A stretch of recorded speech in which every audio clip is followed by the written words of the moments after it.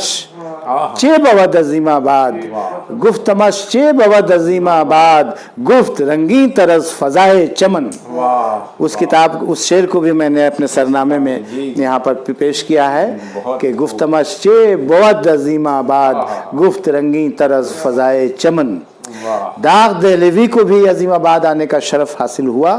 اور انہوں نے میر باقر کے ہاں پٹنہ سٹی میں ایک شب قیام کیا جہاں شاد عظیم آبادی کا مزار ہے، اس کے نزدیک ہی، اور انہوں نے یہ شعر کہا تھا کہ کوئی چھینٹا پڑے تو داغ کلکتے چلے جائیں، کوئی چھینٹا پڑے تو داغ کلکتے چلے جائیں، عظیم آباد میں ہم منتظر ساون کے بیٹھے ہیں، عظیم آباد میں ہم منتظر ساون کے بیٹھے ہیں۔ اور بھی ایک جگہ غالب نے عظیم آباد کی عظمت کا اعتراف کیا ہے اور بے دل عظیم آبادی کو اپنا خراج تحسین پیش کیا ہے یہ شعر پیش کر کے کہ طرز بے دل میں ریختہ کہنا، طرز بے دل میں ریختہ کہنا، اسد اللہ خان قیامت ہے۔ تو یہ وہ عظیم آباد ہے جو اپنی محبت کے لیے، جو اپنے پیار کے لیے، جو اپنے جو ہے احباب نوازی کے لیے، مہمانوں کو سر پر بیٹھانے کے لیے اور ان کا ڈیو رسپیکٹ دینے کے لیے، ان کی مناسب عزت افزائی کے لیے کل بھی کمر بستہ رہتا تھا اور آج بھی کمر بستہ ہے۔ اور یہی وہ شہر ہے جہاں لکھنؤ کے کسی یا دلی کے کسی شاعر نے بادشاہ نواب رضوی کو، جن کی تصویر اس کتاب میں شامل ہے، ان کو ایک پوسٹ کارڈ لکھا تھا کہ اہل عظیم آباد شعر کہنا کیا جانے، اگر وہ جانتے ہیں تو ان مصروں پر وہ شعر کہیں اور محفل مشاعرے کا انعقاد کریں۔ تو بادشاہ نواب رضوی عظیم آباد کے بہت بڑے نواب تھے اور ذی حیثیت فرد تھے، انہوں نے اس چیلنج کو قبول کیا اور ایک ایسے طرح مشاعرے کا انعقاد کیا جو اکتوبر 1905 عیسوی میں منعقد ہوا تھا اور مسلسل 6 دنوں تک چلتا رہا تھا، اور ہر دن الگ الگ مصرعہ طرح دیا جاتا تھا، اور اس پر شعراء کرام اپنا کلام پیش کرتے تھے۔ شاد عظیم آبادی بھی اس میں تشریف فرماتے، فضل حق آزاد عظیم آبادی بھی، شوق نموی بھی، ایقر بہاری بھی، اور اس طرح کے جو دوسرے بڑے اور عظیم شعراء تھے، اور وہ مشاعرہ انتہائی کامیابی کے ساتھ 6 دنوں تک چلتا رہا۔ مہمانوں کی ضیافت کا بھی انتظام، ان کے قیام کا بھی انتظام بادشاہ نواب رضوی نے کیا تھا، جو خود بھی ایک بڑے شاعر تھے، اچھے شاعر تھے۔ تو یہ عظیم آباد کی کہانی ہے۔ عظیم آباد کی عظمت و حرمت کو آج بھی ستارے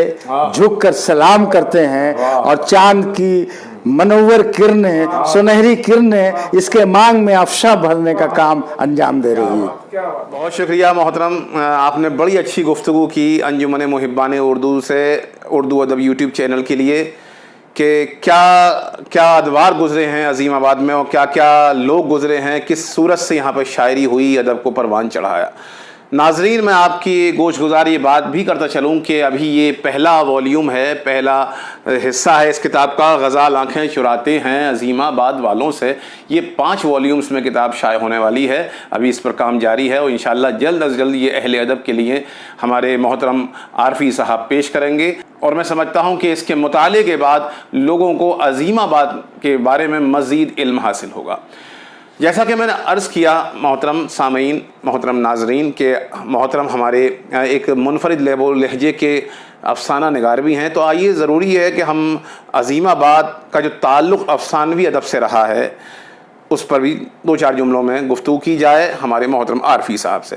سر، میں آپ سے یہ سوال کرنا چاہتا ہوں کہ جہاں تک آپ نے گفتگو کی، شاعری کے حوالے سے گفتگو کی، اب ذرا 2-4 جملوں میں ہمارے ناظرین سے یہ گفتگو فرمائیں کہ عظیم آباد والوں نے افسانوی ادب کی کیا خدمات انجام دی، اور کون کون مشہور افسانہ نگار یہاں گزرے یا ناولسٹ گزرے یا جو آج عصر حاضر میں اس کام کو انجام دے رہے ہیں۔ کوئی صاحب ایسا ہے کہ جس طرح سے شعر و سخن کی کاشتکاری کے لیے، آبیاری کے لیے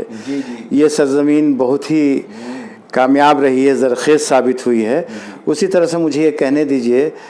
کہ اگر بہار کو عظیم آباد کے افسانوی ادب کا ایک نمائندہ شہر قرار دیا جائے تو شاید غلط نہیں ہوگا۔ اور مسلم عظیم آبادی سے افسانہ نگاری کی روایت شروع ہوتی ہے، اور اس روایت کو آگے بڑھانے میں بہت سارے افسانہ نگاروں نے کارہائے نمایاں انجام دیا ہے، جس میں ایک بڑا نام سہیل عظیم آبادی کا ہے۔ سہیل عظیم آبادی نے ناولٹ بھی لکھے، افسانے بھی لکھے، اور کئی افسانوی مجموعے بھی ان کے شائع ہو چکے ہیں۔ ابھی ان کے انتقال کے بعد بھی ان کا ناول آیا ہے۔ ان کا ایک ناولٹ جو لکھا تھا انہوں نے، شاعر کے ناولٹ نمبر میں شائع ہوا تھا، اور پھر بعد میں اس کو مزید اس میں اضافہ کر کے ناول کی شکل دی گئی، اور سہیل عظیم آبادی نے اس کو شائع کرایا، جس ناول کا نام تھا بے جڑ کے پودے۔ تو بے جڑ کے پودے، سہیل عظیم آبادی نے بھی اردو زبان کی بہت خدمت کی ہے۔ انہوں نے محسوس کیا کہ ہمارے سماج میں جو یہ حرامی بچے ہیں، جن کے والد کا کوئی پتہ نہیں ہے، ان کا کوئی مستقبل نہیں ہے، تو اس کو انہوں نے تعبیر دیا بے جڑ کے پودے جو ہے۔ اب مسٹر سنہا کا ایک کردار پیش کر کے ان کے اندر اتنا کانفیڈنس پیدا کیا کہ ان بچوں کی جن کے کوئی باپ نہیں ہے، وہ غلط جسمانی تعلق کے نتیجے میں پیدا ہو جاتے ہیں، لیکن ان بچوں کا کیا قصور ہے؟ ان کو بھی سماج کو جینے کا حق دینا چاہیے، ان کو معمول کی زندگی گزارنے کے مواقع ملنے چاہیے۔ تو سہیل عظیم آبادی نے بھرپور طور پر اس بات کی وکالت کی کہ حرامی بچے جو ہیں، جو بے نام بچے ہیں، ان کو بھی سماج حقیر نظروں سے نہیں دیکھے، اور ان کو بھی بڑھنے کا، پھلنے پھولنے کا، علم حاصل کرنے کا، اور سماج میں یکساں طور پر باعزت زندگی گزارنے کا پورا موقع دیا جائے۔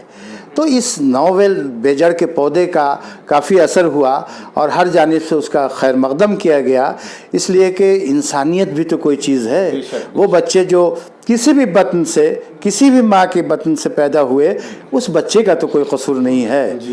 تو اس کو زندہ درگور کر دینا، تو یہ تو یاد دلاتا ہے اہل عرب حضور صلی اللہ علیہ وسلم کی پیدائش سے قبل کا، کہ جو ہوتی تھی پیدا کسی گھر میں دختر، تو خوف شماتت سے بے رحم مادر پھر یہ دیکھتی تھی جب شوہر کے تیور کہیں زندہ گاڑ آتی تھی، وہ اس کو جا کر وہ گود ایسی نفرت سے کرتی تھی خالی، جنے سانپ جیسے کوئی جننے والی۔ تو اگر ہم اسی روایت کو قائم رکھتے ہیں تو حضور صلی اللہ علیہ وسلم کا وہ دور جہالت کا عرب اور موجودہ سماج، اس میں کیا فرق رہ جائے گا؟ تو یہ ایک اہم موضوع پہ سہیل عظیم آبادی نے ناول لکھا۔ وہ اچھی شاعری بھی کیا کرتے تھے، اور ان کے کچھ اشعار بھی میں آپ کو سنانا چاہوں گا آپ حضرات کو، جو ہے کہ ان کا ایک شعر ہے کہ پتھر تو ہزاروں نے مارے تھے مجھے لیکن، پتھر تو ہزاروں نے مارے تھے مجھے لیکن، جو دل پہ لگا آ کر ایک دوست نے مارا تھا، جو دل پہ لگا آ کر ایک دوست نے مارا تھا۔ تو وہ شاعری بھی کیا کرتے تھے، لیکن اس کو لوگوں کے سامنے لایا نہیں انہوں نے، اور شاعری کی جب شروعات کی تو ان کے استاد تھے علامہ جمیل مظہری، اور علامہ جمیل مظہری سے وہ اصلاح لیا کرتے تھے، اور اس وقت سہیل عظیم آبادی وہ نہیں تھے، بلکہ سہیل جمیلی کے نام سے شاعری کیا کرتے تھے، سہیل جمیلی کے نام سے۔ پھر جب ان کی طبیعت افسانہ نگاری کی طرف راغب ہوئی تو انہوں نے سہیل عظیم آبادی اپنا رکھا، اور وہ عظیم آباد جو نہ جانے کتنے لوگوں کے خوابوں کا عظیم آباد تھا، یہ وہ شہر پٹنہ جسے عظیم آباد کا نام 1704 عیسوی میں اورنگزیب کے پوتا عظیم الشان نے دیا تھا، پاٹلی پترا کا نام تبدیل کر کے عظیم آباد رکھا تھا، اور پاٹلی پترا کا نام چندر گپت موریہ کے وقت میں،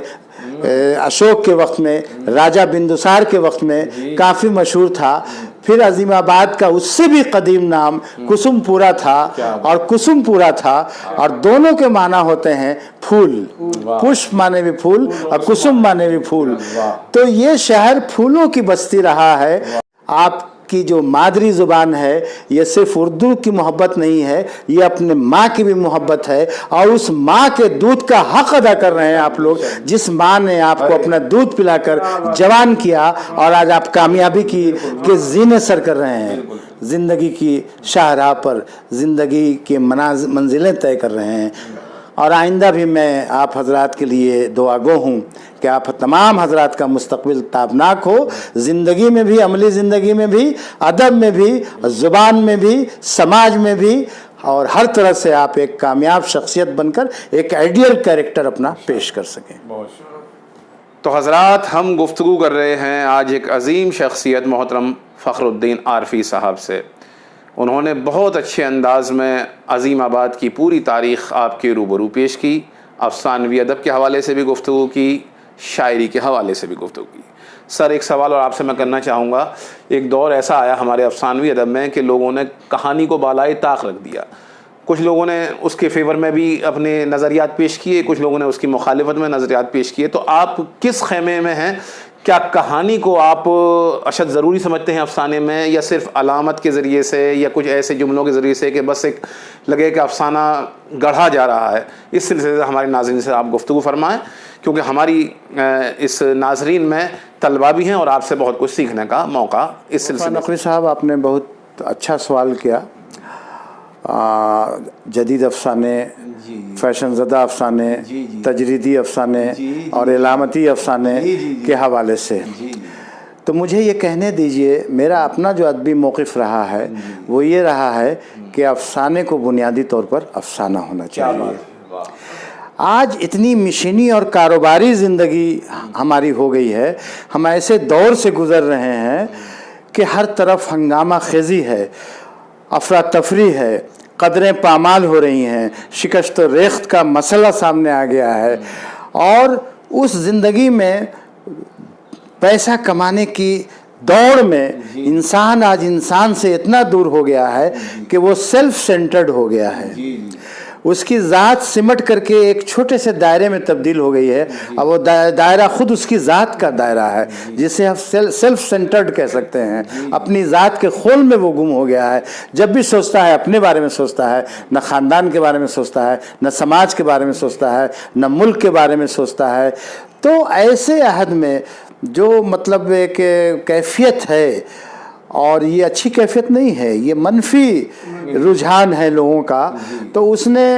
افسانے کی دنیا میں بھی ایک بڑا انقلاب لایا، اور شمس الرحمن فاروقی کی قیادت میں شبخون رسالہ نے ایک تحریک چلائی۔ تجریدی افسانے اس میں شائع ہوا کرتے تھے، ایسے افسانے جو سمجھ میں آسانی سے نہیں آئے، اور فاروقی صاحب یہ کہتے تھے کہ افسانہ وہ افسانہ ہے جس میں فلسفہ ہو، جو سمجھ میں آ جائے وہ افسانہ کیا ہے۔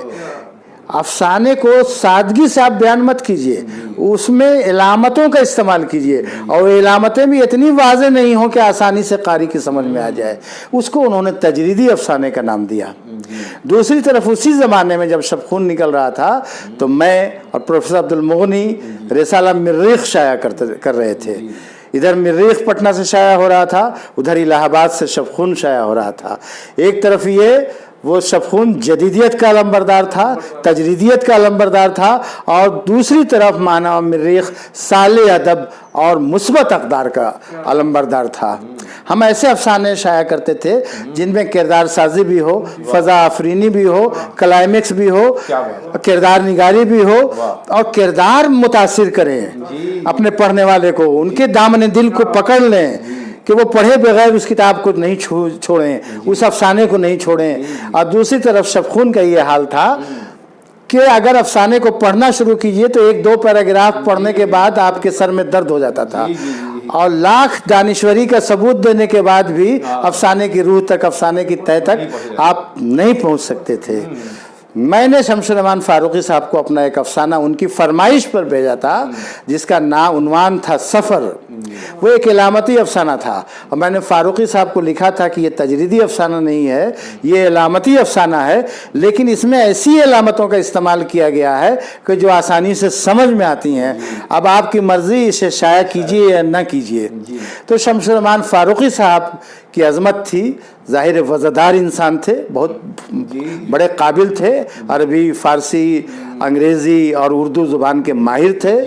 تو انہوں نے اس افسانے کو بہت اہتمام کے ساتھ شائع کیا تھا، جس کا عنوان تھا سفر۔ تو یہ زندگی کا سفر تھا، اور اس سفر میں